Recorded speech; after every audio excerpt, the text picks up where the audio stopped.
అనగనగా ఒక ఊరిలో భూషయ్య అనే వ్యక్తి ఉండేవాడు. భూషయ్య పెద్ద ఆస్తిపరుడే కాని చాలా పిసినికొట్టు. గ్రామస్తులెవరైనా ధర్మకార్యాలకు ఆయన దగ్గరికి చందా కోసం వస్తే ధర్మకార్యాలకంటూ నేను చందాలివ్వడం మొదలుపెడితే త్వరలోనే దివాలా ఎత్తిపోతాను, బడి గుడి అంటూ నన్ను వేధించకండి, వాటితో పాటు బావులు తవ్వడం, రహదారులు బాగు చేయించడం లాంటివి కూడా ప్రభుత్వమే చేయాలి, వెళ్ళి అధికారులపై ఒత్తిడి తీసి పనులు జరిపించుకోండి అని ఏమాత్రం మొహమాటం పడకుండా చెప్పేవాడు. భర్త ధోరణి నచ్చకపోయినా అతడి తత్వం బాగా ఎరిగి ఉన్నందున భూషయ్య భార్య లక్ష్మమ్మ అంతా చూస్తూ మౌనంగా ఉండేది. భూషయ్య ఇంటి పొరుగునే రామయ్య అనే రైతుండేవాడు. అతడెక్కడి నుంచో ఒక కొత్త రకం మామిడి మొక్క తెచ్చి పెరట్లో నాటాడు. అది క్రమంగా పెరిగి పెద్దదై కాయలు కాయసాగింది. వాటిని గురించి గ్రామంలో వింతగా చెప్పుకోసాగారు.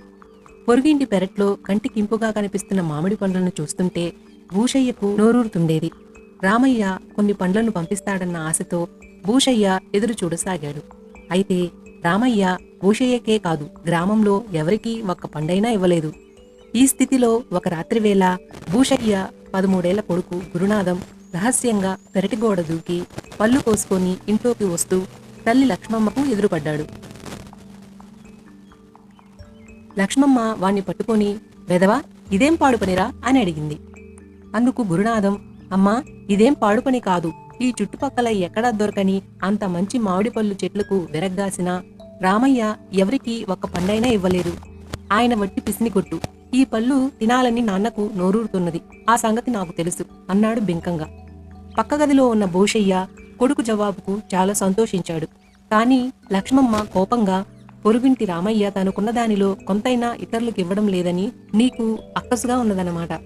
మీ నాన్న ఆ పండ్లకేసి చూసే చూపు నేను గమనిస్తూనే ఉన్నాను. తనకు పుష్కలంగా ఉన్నదాన్ని ఇతరులతో పంచుకోకపోవడం స్వార్థం, పిసినారితనం అవుతుందని నాకు తెలుసు అన్నది. మరైతే నా మీద ఎందుకు కోపం తెచ్చుకున్నావు అని అడిగాడు గురునాథం. ఎందుకా? నువ్వు రామయ్యనైతే తప్పుపట్టిగలిగావు, కానీ మీ నాన్న సంగతేంటి? మన గ్రామంలో బడిగాని బాటసారులకు ఉపయోగించే సత్రం కాని లేవు. మనం ఏమీ లేనోళ్ళం కాదే, పేదవాళ్ళం కూడా కాదు, బాగా ఉన్నవాళ్ళమే. అయినా 10 మందికి మేలు కలిగే పనుల్లో మీ నాన్న చందాలిచ్చి సాయం చేస్తున్నాడా అన్నది లక్ష్మమ్మ. గురునాథం ఏదో అనబోయేంతలో భూషయ్య గది నుంచి బయటికి వచ్చి, వాడిది చిన్నతనం, కొత్త రకం మామిడి పళ్ళు తినాలన్న ఆశ కొద్దీ కోసుకొచ్చాడు, అదేదో పెద్ద దొంగతనం అన్నట్లు వాణ్ణి చివాట్లు పెట్టకు అన్నాడు. ఆ మాటలకు లక్ష్మమ్మ చిన్నగా నవ్వి, ఆశ కొద్దీ ఇతరుల సొత్తు చేజిక్కించుకునే తనం దొంగతనం అనిపించుకోదా? మన దగ్గరున్న సొమ్మును ఆశ కొద్దో అవసరం కలిగో ఎవరైనా దోపిడీ చేస్తే దాన్నేమని పిలవాలి అని అడిగింది. భూషయ్య ఆ ప్రశ్న విని వెలవెలపోయి, మామిడికాయలు దొంగిలించుకు వచ్చిన బాబును నువ్వన్న మాటలన్నీ నేను విన్నాను అన్నాడు. ఇందాక మన గురునాథం చేసింది దొంగతనం కాదన్నారు కదా, మరి ఇంతలోనే అది దొంగతనం ఎలా అయిపోయింది అన్నది లక్ష్మమ్మ. నువ్వన్న మాటలు అంతగా లోకజ్ఞానం లేని బాబులో ఎలాంటి మార్పు కలిగించాయో నాకు తెలియదు.